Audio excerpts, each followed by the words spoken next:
everyone. Welcome to this panel, Harnessing Technology for Community.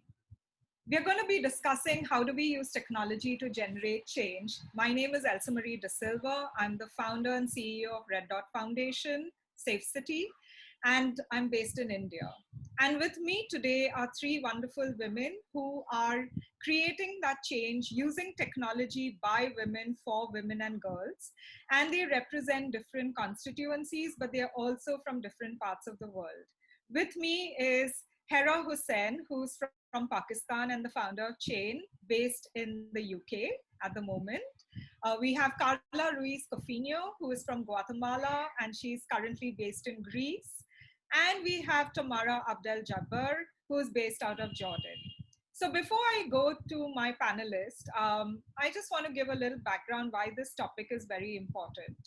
So technology is part of our daily lives, whether we like it or whether we don't like it. From the time we wake up till the time we go to bed, we are constantly on one device or the other, whether it is a digital device or not. So technology does impact our lives, and more so during the pandemic COVID-19, it has had an unprecedented impact on our lives because that's how we now connect with the world.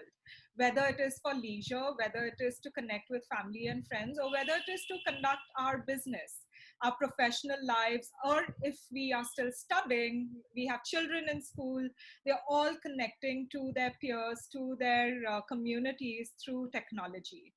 Unfortunately, women and girls, like in most other areas, are being left behind, and it's now being called the gender digital divide. Various studies have shown that men use the internet much more than women, and there are about 200 million women who are left out of this digital spectrum, according to the OECD. So today we are going to unpack some of these concepts. Why does it happen?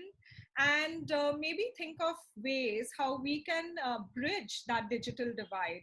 We can draw inspiration from the work of our panelists, but also in the chat section, in the comment section, please feel free to list what are the great things happening in your countries, and maybe you are pioneering some of that work, which we would love to hear about. So now, without further ado, I'm going to turn over to my panelists. Hera, good afternoon. How are you doing? And please tell us, what CHAYN is all about. Thank you. As Elsa said, my name is Hera, and I founded CHAYN in 7 years ago. So I think, well, actually 8 years ago. So yeah, 2013. And CHAYN is a global organization that is run by volunteers and uses technology to empower those who are experiencing gender-based violence by creating answers and platforms and tools to address the major information gaps that survivors face. So whether that is, how do I, get divorced in my country? Am I even in an abusive relationship? Was I sexually assaulted? How can I recover from this trauma? And how can I get mental health support? How can I stay safe online? These are the kind of questions that women are turning to Google for, and they weren't finding feminist answers. Instead, they were coming across, sexist, derogatory, stuff that was written by men and a very heteronormative, gender lens. So I wanted to disrupt that, and that's really how CHAYN started. And yeah, we've reached about more than 380,000 people in this time, and most of our volunteers are survivors. So we're not only creating change as a result of the products that we are creating, we're also creating change in the process of building them. Thanks, Hera. And I know at Safe City, we have partnered with you because in my country, India, there is a lot of gender-based violence. About 8 years ago, I started Safe City, which is a crowd map to document anonymous stories of sexual and gender-based violence, just because most women and girls never speak up, never officially record their statements. And there is a clear data gap that exists. So it's very important for us to also think of ways to collaborate and not reinvent the wheel. So now over to Karla. Karla, can you share a little bit about your work? You're a digital social media activist and evangelist. I'm really excited to hear from you. Well, thank you for the invitation, Elsa. What we do at Digital Awareness is trying to teach people to understand how to use technology for good. Because we all have access to all these wonderful platforms, Facebook, Twitter, Instagram. You've heard all the WhatsApp hysteria right now, and we're just afraid, we're scared, or we're just using it without a strategy.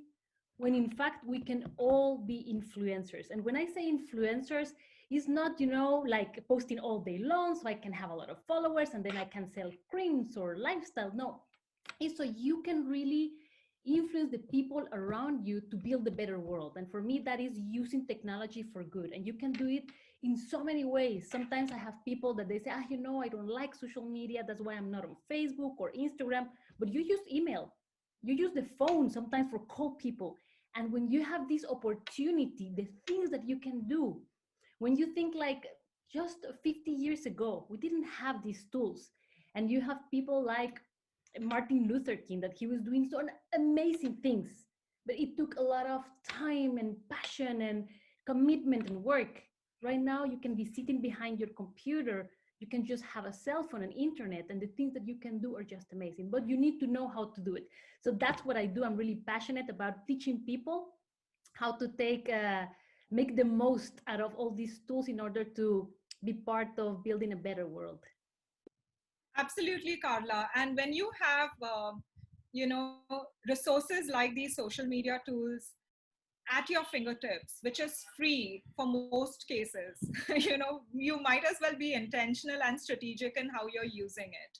Of course, there are downsides to it, and one needs to know. But in order to use it, you have to know the positives and the negatives. And there, I would like to bring Tamara in because you are a serial entrepreneur based out of Jordan, but you also lead the Girls in Tech movement in Jordan. So tell us a little more about your work. Thank you for including me on this, Elsa. And yeah, so I did co-found Girls in Tech, the Jordan chapter a few years back. We had some very interesting activities, creating entrepreneurship or entrepreneurial boot camps for girls across Jordan, so in more disadvantaged parts of Jordan. But then that developed and evolved into a network and a virtual community that we're calling Women in Business Arabia. That's basically using existing social media platforms like Facebook, LinkedIn, Instagram, etc., to give a voice for women across the Arab region when it comes to economic empowerment. So women are collaborating together to give advice to each other, to mentor each other. We are using the platform to showcase female role models from across the region. We've never had that before, and we've had so far 40 million impressions on our campaign for Arab women role models. And at the same time, so the main objective is to democratize and digitize knowledge, because women have limitation on their access to knowledge, and we felt that using social media would enable us to reach women across the Arab region, no matter where they are. We have lots of refugees as a result of the crisis in Syria and in other parts of this region, and this was an excellent way to reach them. So we currently have 42,000 members from across the Arab region, and what's interesting is that 20% of those women are business owners at different stages of growth in their entrepreneurial journey. So it's been amazing giving them different types of support, different types of technical assistance, group mentoring activities, one-on-one mentoring activities, and seeing the impact that that's having on their career paths, on their lives, and on their businesses. Thanks, Tamara. I do believe that economic empowerment of women is so critical to their overall well-being, and also it gives them options in their lives. So coming back to options in lives, because when we talk about women and girls, especially in my part of the world, South Asia, where Hera is also originally from, there's a high rate of patriarchy, I would say, a patriarchal mindset. But also the violence against women and girls is much higher than the global average of 1 in 3 women. So I was more interested in understanding, Hera, when we talk about these topics, which are taboo, how can technology help build that trust, form a community, build solidarity, as well as help women break their silence? Because it's not only about self-preservation, it's really standing up against these societal barriers, which takes a lot of courage in many of these conservative communities that we see in our countries. Can you share a little more, give us some anecdotes of from the work that you've done? Yeah, absolutely. I mean, when we think about like South Asia, and it will be the same in many parts of Latin America, a lot of what you can say, where you can be, who you can be with is governed by very strict, and archaic, like moral codes on like what women can say and do. And they're often like bargaining chips for things like social status. So many things depend on that. And I mean, it's the same in the Middle East, so Tamara knows all about this as well. But what's been amazing is to see women, especially like when I think about like Pakistan and India, like where they cannot, or it's not safe for them to organize in person, they're able to do that online because it offers, at least even if that layer is very thin, it offers that thin layer of security, anonymity, which makes it possible for them to talk about what's happened to them. So in the case of Pakistan, let's say in 2018, a celebrity, musician and model accused a sort of a Pakistani male celebrity of sexual harassment, and that was one of like Pakistan's first big Me Too cases. And so many, and they needed like evidence and other people to come up, because there was no, as is in the case of sexual violence, oftentimes there's not any evidence, so there's no recording, all of that stuff. So they wanted more people to come to show that this was a pattern of behavior. Many women, created anonymous accounts to share what was happening to them. And those who, some people had anonymous accounts for years because they didn't want their parents to know their activist side of things. So women have thriving lives online. Of course, as I said, the layer of protection can be quite thin, because as soon as you start digging in, you might be able to find who it is, and then that violence and abuse that is hurled towards you online can move offline. But in that case of like organizing, so in Pakistan, we've seen people have, organized rallies that are in person, but those who are not allowed to engage in person or may not be safe for them to do so, they're able to participate online. So they're using their civic rights, and they're able to not be, constrained by things that are outside of their control, which includes, what their family allows them to do.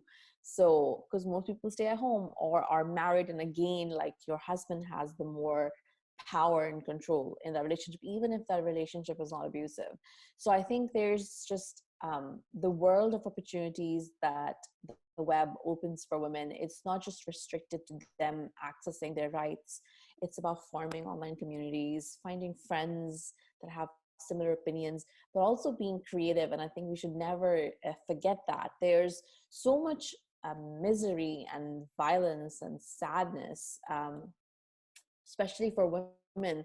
So any opportunity there is for women to thrive, I think we need to celebrate it. So whether that's, women in villages making TikToks about their life, how they're raising their kids and recipes, I just think that those are the things that keep me going. It's just women enjoying themselves and having the room to that creative freedom to make their own platforms. It's just so refreshing and exhilarating, especially if you're working on gender-based violence. You're constantly coming across stories of disempowerment, and when you look at these like amazing stories of how women are taking control of their kind of like online selves where offline is not possible, or managing both, it's just really makes my heart sing. Those are great examples, Hera. And, there's always, when you're working on gender-based violence, it can be really heavy. So celebrating the successes and the the beauty of life in different parts is so important. Tamara, I wanted to unpack a little more on the economic opportunity that technology affords women, and also the convenience now that we are working from home, because you can design your businesses, you can design your life, from the comfort of your home, and make use technology more often. But often these skills are not part of your educational curriculum. In conservative societies, and especially in North India, we've had politicians who said that a woman with a mobile phone is asking for it. Just the fact that she has a mobile phone means she has opportunities to maybe fraternize with people from the opposite sex. But in reality, they are afraid that it gives her more options. I just wanted to, hear from you how you have seen coding skills or technology empowering women, like really giving them confidence and changing their lives. So I have tons of stories. With 42,000 members, you come across such amazing cases.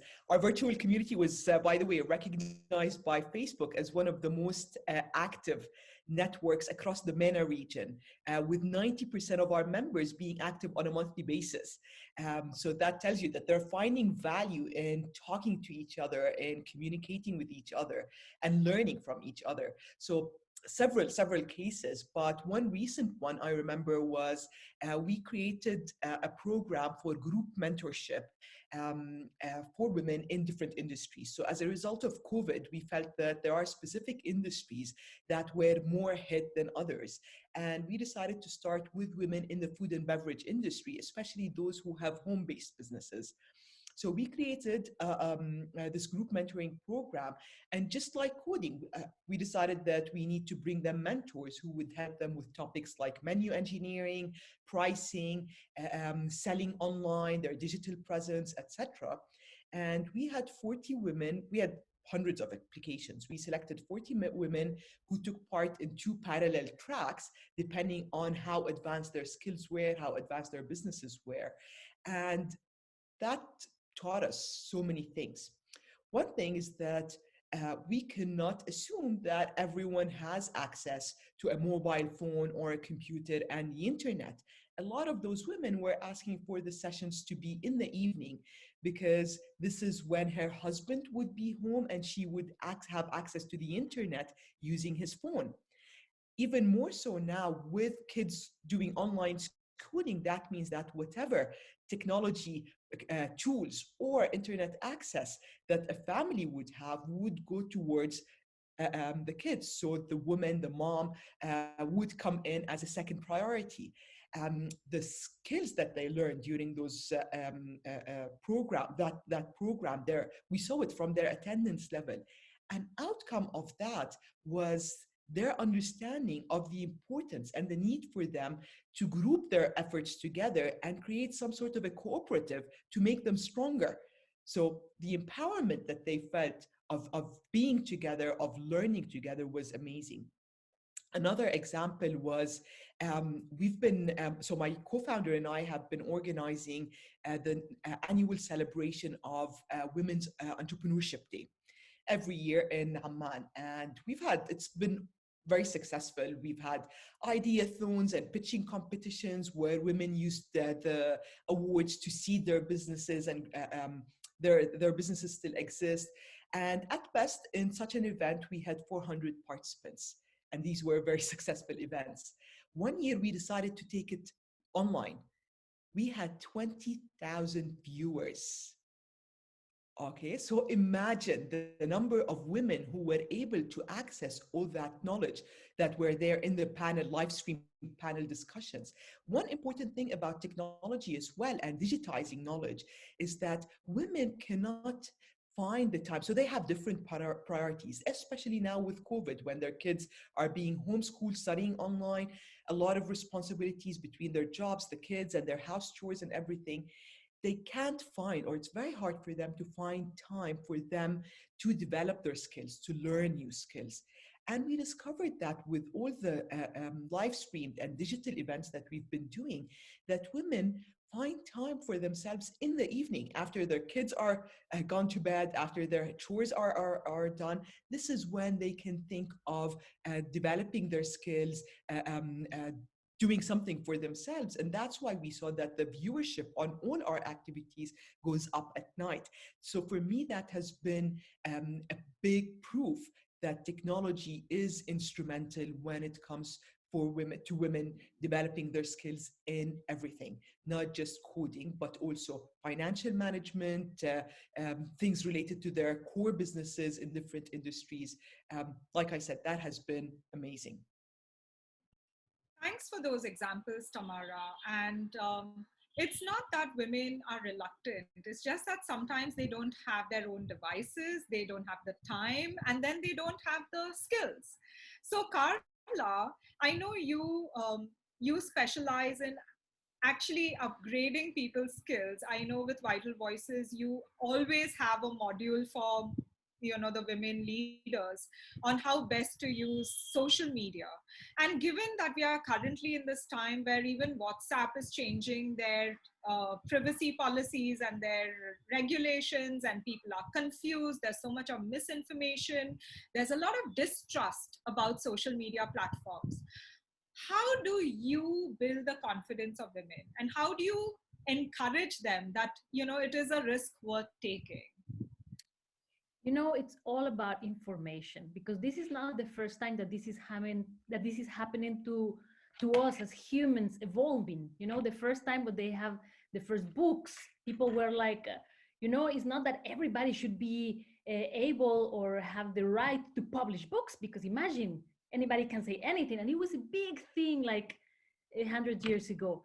It was the same thing when you have to move from towns to cities. People were like, no, no, no, but we don't want to move to the city. It's dangerous.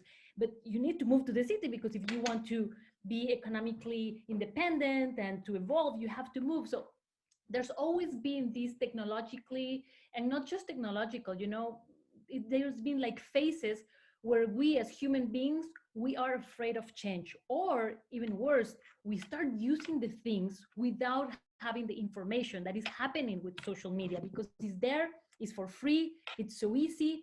An 8-year-old kid can just take a phone and create an account without having any information. I always say to parents, you cannot give a car to a kid without teaching him. You're not just to give him the keys without telling him how to drive. You need to teach them before. So that's the basics, and I always am telling to people not to be scared, because humans are always going to be not more intelligent, but more empathetic. We can really outsmart technology and use it for good. So when it comes to all these things of privacy and how is this affecting me, there's a lot of mental health issues because of social media and all these things.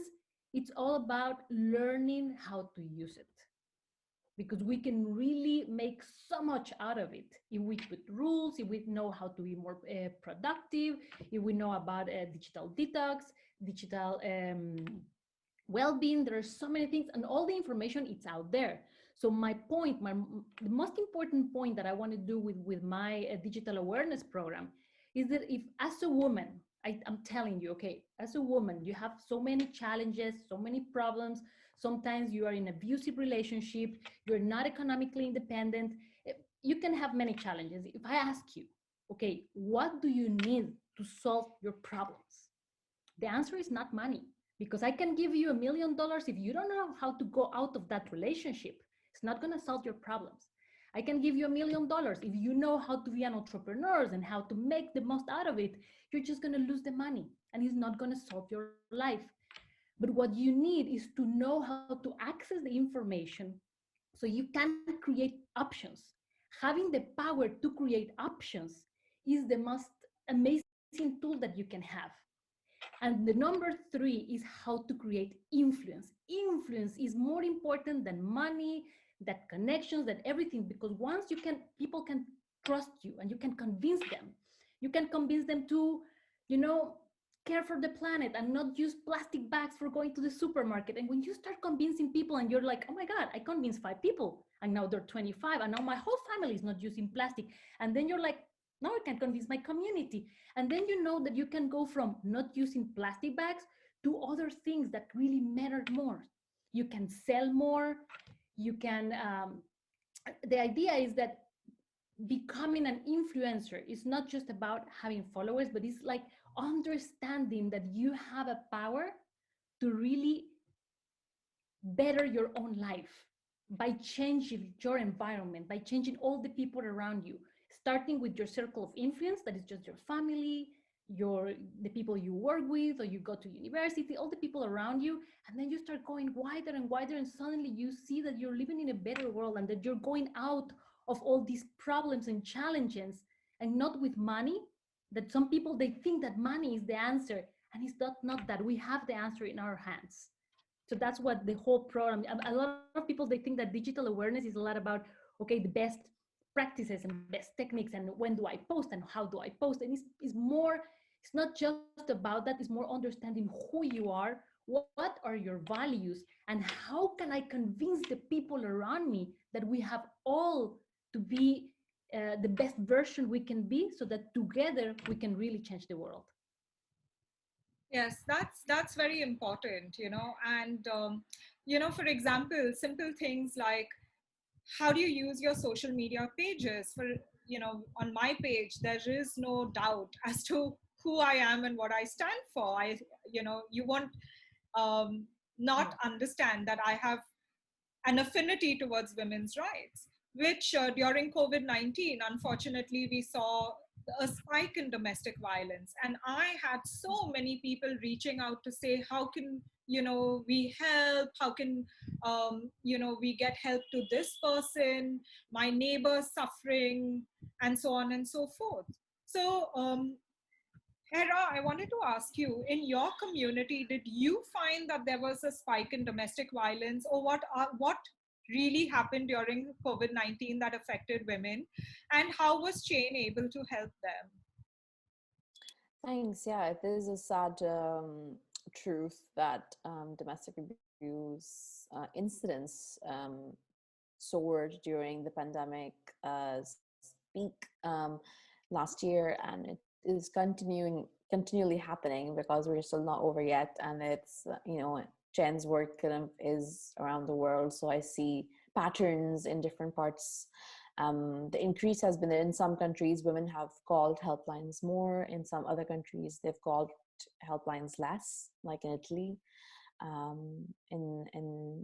In Pakistan, we got a lot of messages from neighbors and just people knowing that it's not appropriate for them to go there and say something, but they want to know what they can do.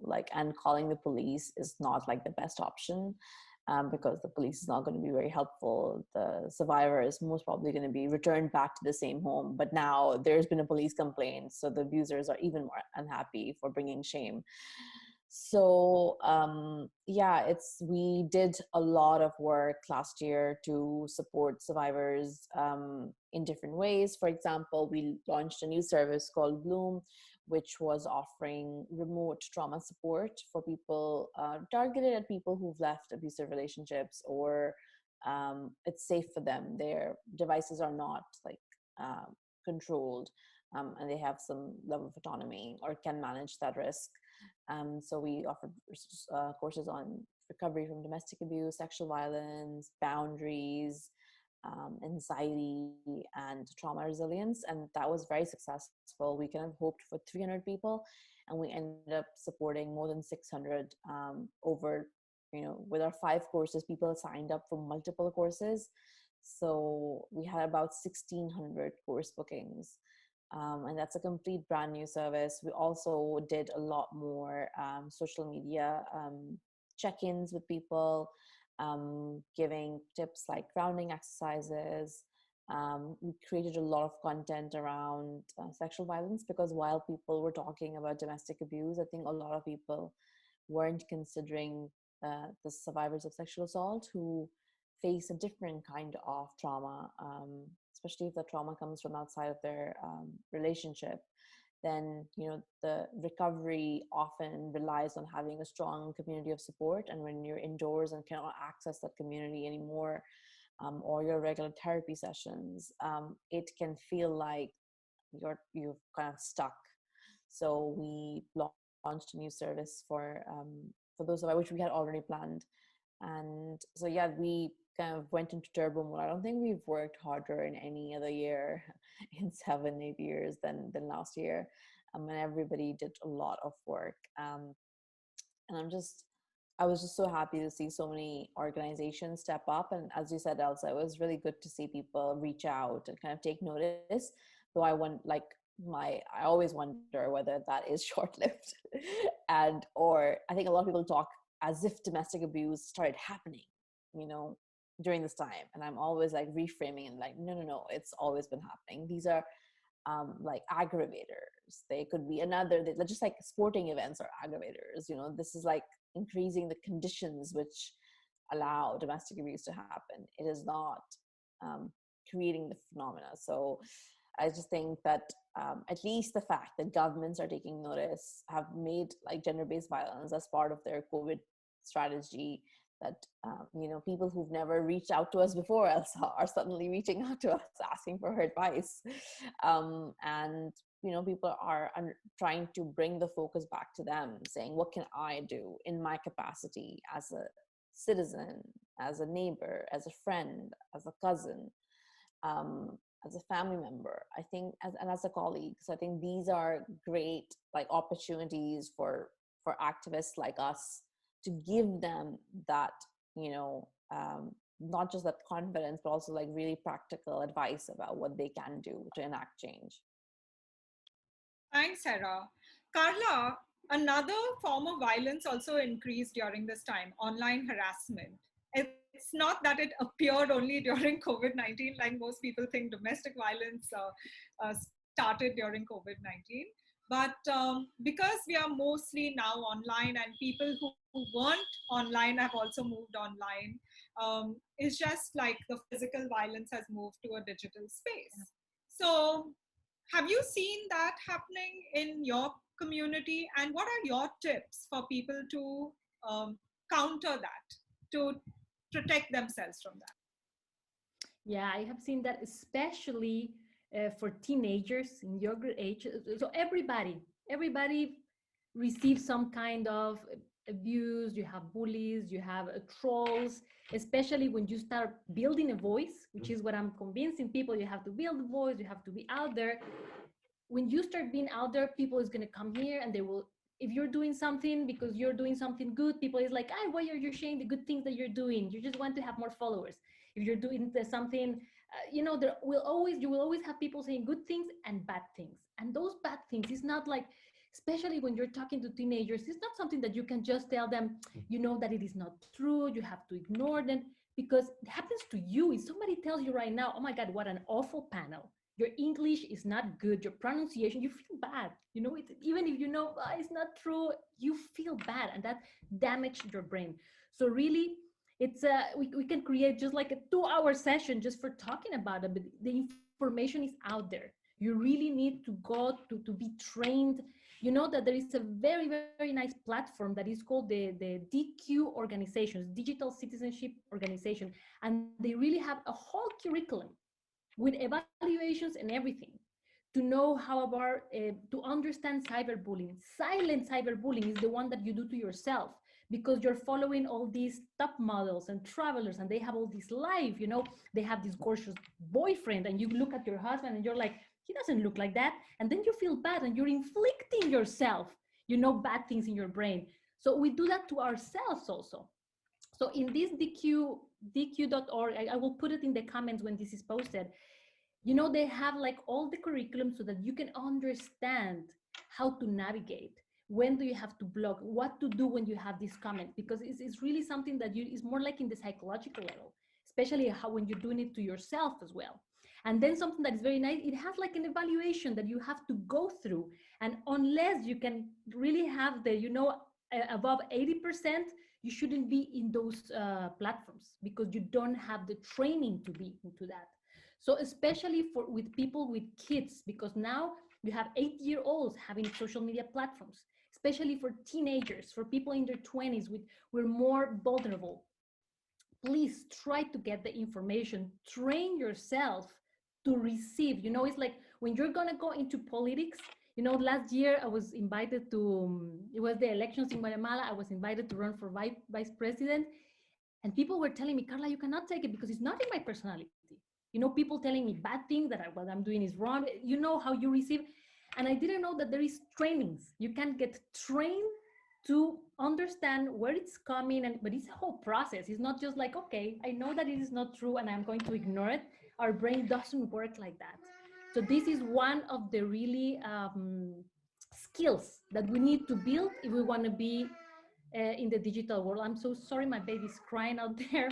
I don't know if you can hear it. Go ahead and address it.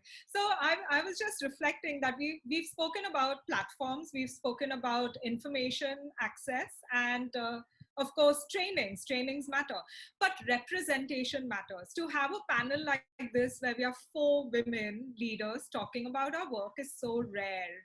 In fact, COVID-19 has brought in more panels than ever. Panels are all male panels. And as though, there are no women experts around, organizers have conveniently taken the easy route and put all males on their panels. So it's lovely and refreshing to see 4, faces that are non-male. But Tamara, even in tech or even in business, and at the head of the organization, we very rarely see women. So what you're doing both in your business as well as in Girls in Tech in Jordan, you're trying to change that status quo. Is it easy? Is it difficult? How do the girls get that confidence to push against the patriarchy? So it's not easy. If it were easy, I think the change would have happened a long time ago. So when we look at the status of women and girls in Jordan, we find that in ICT, but also in a lot of other fields, university graduates are more girls than boys. But when it comes to women joining the workforce, it's only 15% or even less in Jordan. And this is why we're performing so low on the World Economic Forum's gender gap report. When it comes to women on boards, in 2015, IFC had done a study where globally 16.9% of board seats were taken by women. In Jordan, it was 3.5%.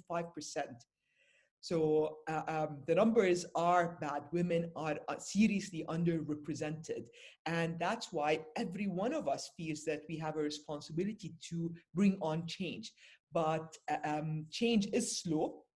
If we're looking at moving the needle in these fields, it is slow. But what I've seen so far is that it's not just the technical knowledge, but also, like you rightly mentioned, the confidence that women are lacking when it comes to them taking on opportunities.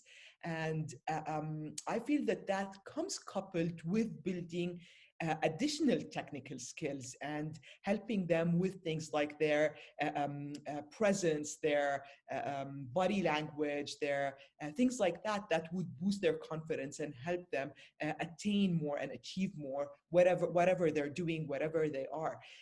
One thing, for example, one recent case we've had was to help address the percentage of women on boards in Jordan particularly. We created a program that we called Get on Board. So we wanted to train women. We were asking women basically in senior positions why they've never served on a corporate board before. And a lot of them, the answer was, I don't know how to serve on a board. I don't have the knowledge. Whereas if you ask a male counterpart, they know it, they know everything, they can wing it, they don't need special knowledge. So we decided that to address this, we needed to give women that technical knowledge of corporate governance, of strategic planning and things like that. So we've signed them up for the IFC Corporate Governance Certification Program. But we also felt that to give them the confidence and boost their confidence level, we needed to give them some practical experience where they can interact as a small board before they're ready for a bigger, more formal corporate board. So we're currently matching them with 30 SMEs, women-owned SMEs and women-led SMEs, where they'll serve as advisory board members. So more of an informal board, so that they can sharpen their skills, build their confidence, and then they form a pool that can be used to serve on larger corporate boards. And that's why we felt that addressing the technical knowledge, giving them the practical experience, and then boosting their confidence level would help address gaps in a lot of fields. What I love about that example is that oftentimes people think about like empowerment as like, you know, you throw someone into a situation. And I think it works for some kind of people. Like, I think I'm the kind of person who can thrive in like a very, like something I don't know about, you throw me in there, I'll try to learn. But not everybody is like that. And I think us kind of accepting that people need different kinds of conditions and, you know, to thrive is so important, because these are all the kind of myths that people say about women, right? They're like, oh, but like women aren't intelligent enough to be a developer, or women are more intuitive, so they should be more in management positions. Like, I love that you're combining the fact these are like passionate, skilled, professional women, but they just needed like more experience, and you're giving them the option of, you know, training and experience. So it's like the slow and more kind of measured approach. And yeah, I'm glad to hear that you're taking that. Yeah. No, it's been the feedback that we've been getting from the women serving as advisory board members has been amazing. The journey has been very rewarding. And on the other side, for the SMEs who are benefiting from those advisors, again, for them, they feel like they're getting sound advice that they would have to pay top dollar for free. And for them, they understand that this can help them grow their businesses, but also build their confidence levels, because they have more senior women working with them, helping them address things like digital transformation, strategy, HR, marketing, etc. So yeah, it's been an amazing experience. Karla, do you want to add to anything that they said?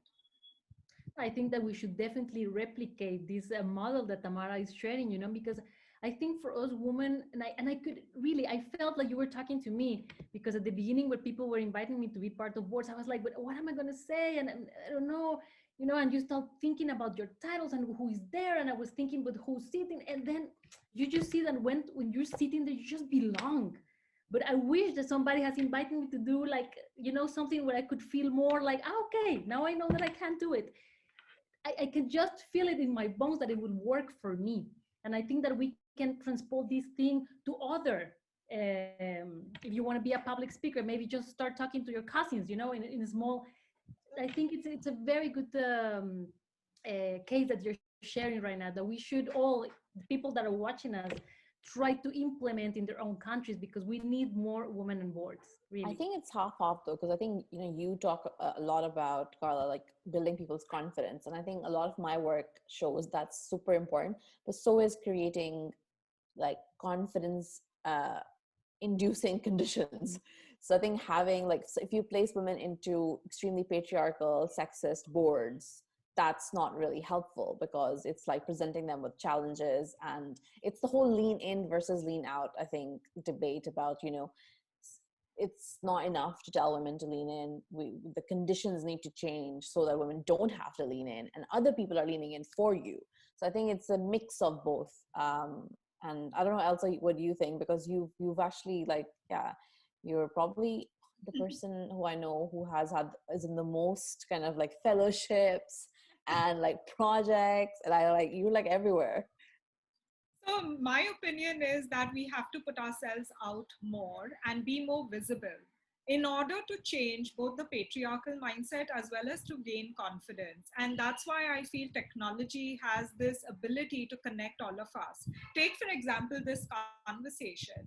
If we had met in person, maybe we would have had 100 women in the room listening to us. But now that it is in a digital format, maybe on the day there would be 100 women, but it's forever on the internet. And it's not the same with recording a panel and in-person conference and putting it out. You know, now it's so much so different that more people are listening, more people are connecting, and if we see, we can be. Yes. So I do feel the power of my fellowships means I get more access to networks, and all three of you are part of my network, right? It builds trust, it builds sisterhood, because most of my networks are also, you know, full of women. But I'm starting to see that the men in the networks also have this mindset change because they are feeling comfortable. It's about, you know, when you break these patriarchal power structures, it's also about telling the other side that you don't have to lose in the bargain. It's not a win-lose thing, it's a win-win. And when they feel comfortable with that idea that they are not going to lose, then they don't mind offering that true solidarity rather than only in name. So now, I mean, we can talk about this for hours, but my last question. Yeah, go ahead, Karla. Just if I cannot, because I think it's a very important point. I really think that men are key in helping us really develop and be a more balanced society.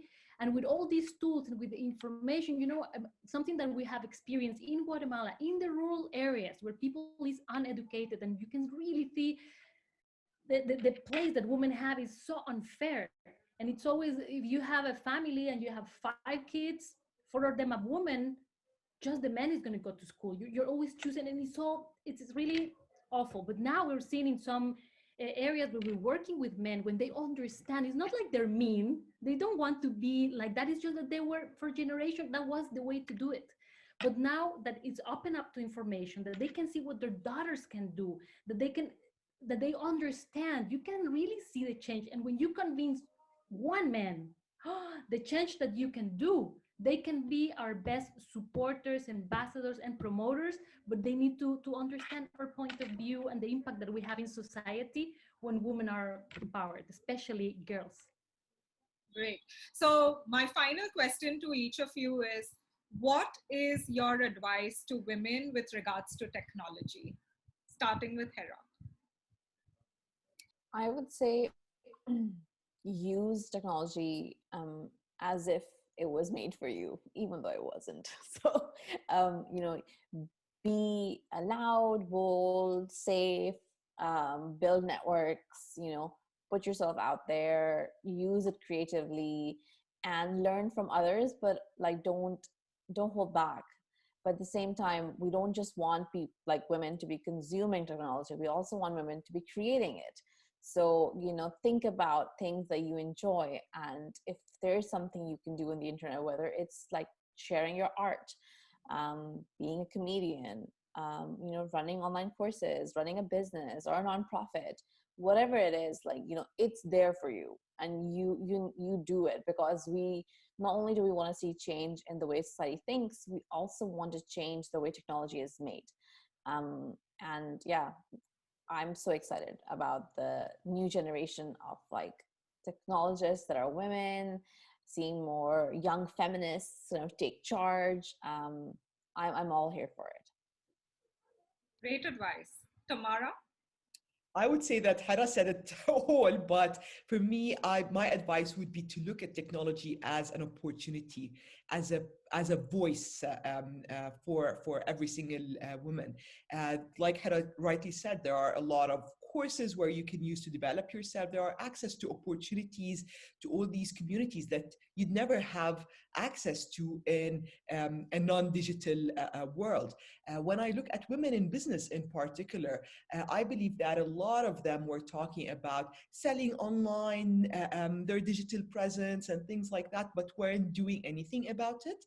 COVID-19 was sort of the biggest motivation for them to force them to digitally transform and put themselves out there. And I think that has been a great opportunity for women, especially women in business, and they should continue in that track. They cannot go back to their old ways. They don't work anymore. Thanks, Tamara. Adversity always brings its own opportunities, and COVID certainly did. Karla? My advice would be to use technology to share love, to build what I call digital karma. Because sometimes at the beginning, it's not that easy to go outside and build a voice and start building your influence and sharing content. That part can be tricky. You need a strategy, you need more knowledge, but something that we can all do is give love. Every single day, try to engage a conversation with everybody's posting. And when somebody's posting, it's because they like to have a like, a comment, share that.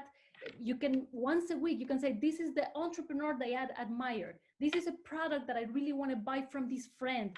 So that's, I always say that should be the first step in social media. And when I say first step, maybe it's been 5 years that you're using social media, but maybe it was not correct. So you can start today, like sharing love, giving light, using your voice to give light to other women, to be really like a sister. Because when you use your social media consistently to give and to share, then everything is going to come back to you. Thanks, Karla. I think that's really great advice. And it was given to me first by Paula Frey from Frey Media, who has invited us to this panel. Don't be a silent listener on social media. Put your opinion out there. Yes, it will be scary at first, but it takes baby steps to create your own voice. And like Karla rightly said, put love out there. The world needs a lot more love. So thank you very much for, being such a great audience. Thank you, Paula and Frame Media for having us. And thank you, Karla, Tamara, and Hera for your wonderful views.